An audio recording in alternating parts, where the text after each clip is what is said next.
मुख्यमंत्री मोहन यादव ने स्पेन दौरे के तीसरे दिन में यूरोप के सबसे आधुनिक फूड मार्केट का अवलोकन किया। इसके साथ ही सीएम ने मध्य प्रदेश में mega food park agree export zone को लेकर निवेशकों से चर्चा की।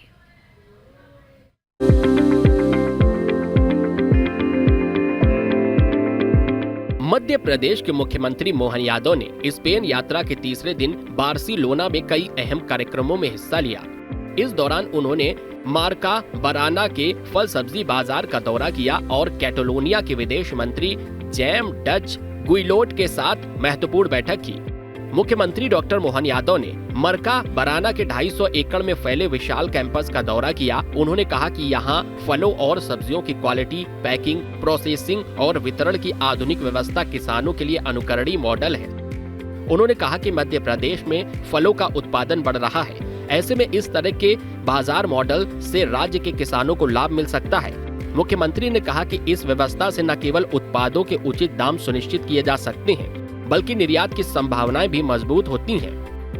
मरका बारना नामक स्थान पर खास करके यहाँ के किसानों को लेकर के किसान की सारी प्रकार की फसलें, हमारे फल, फूल, सब्जी, उसी को एक स्थान पर लगभग 250 एकड़ का ये बड़ा कैंपस, जिस कैंपस के माध्यम से हमारे लिए ये बड़ा, हमारे अपने मध्य प्रदेश के किसानों के लिए, देश के किसानों के लिए बहुत उल्लेखनीय जगह है, जहां एक जगह पे ही न केवल उनको अपनी सुविधा से माल बेचने की जगह देते हैं, बल्कि प्रोसेसिंग करने के लिए भी, जहां अपने ज्यादा फसल आ जाए तो उसका बेहतर से बेहतर प्रबंधन करके, और यहाँ के अलावा देश और स्पेन के बाद दुनिया में वो अपने यहाँ से वेजिटेबल, खास करके सब्जियां, फल, सबको निर्यात करने का काम भी करते हैं। मुख्यमंत्री डॉक्टर मोहन यादव और कैटलोनिया के विदेश मंत्री जैम डच गुइलोट के बीच उच्च शिक्षा,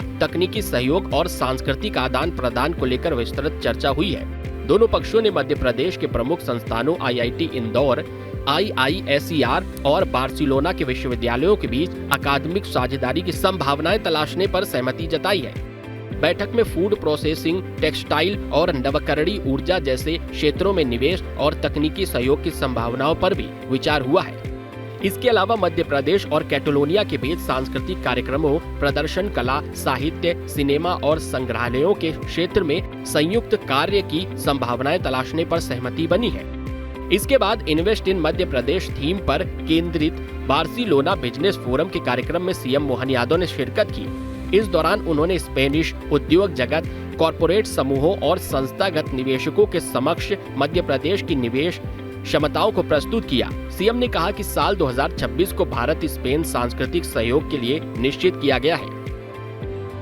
मैं अगले साल 2025 तो जो चल रहा हमारा उद्योग और रोजगार का वर्ष है, आने वाले 2026 के लिए भारत स्पेन सांस्कृतिक सहयोग के लिए हमने ये वर्ष निश्चित किया है, जिसके माध्यम से स्पेन के साहित्यकार, कलाकार, विद्वानों को भारत में आमंत्रित करके हम आपस में इस खास करके स्पेन फिल्म कमीशन के साथ हमने एक MOU किया, जिसपे हम ठोस कदम उठाएंगे।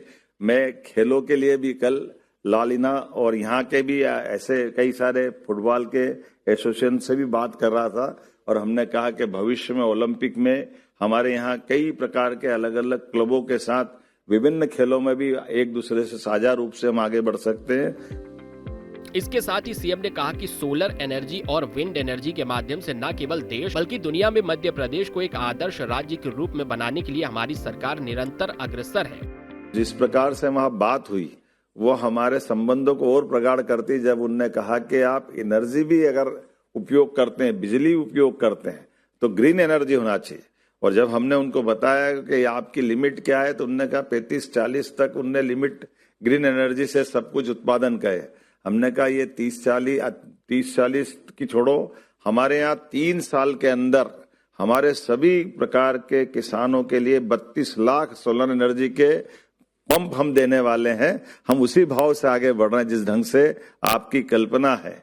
और केवल एक नहीं, मध्य प्रदेश के अंदर हमारी जितनी कुल उत्पादकता बिजली की है, उस उत्पादकता में आधी से ज्यादा ग्रीन एनर्जी हम अपने सोलर से, विंड से, पावर स्टोरेज से न केवल देश के लिए बल्कि दुनिया के लिए एक आदर्श राज्य बनने की तरफ हम ठोस कदम बढ़ा रहे हैं। मध्य प्रदेश के मुख्यमंत्री डॉक्टर मोहन यादव का स्पेन दौरा विकास में नया आयाम गढ़ने वाला साबित हो रहा है। स्पेन दौरे से न केवल मध्य प्रदेश में निवेश बढ़ेगा बल्कि युवाओं के लिए रोजगार के नए अवसर भी मिलेंगे। Team news state.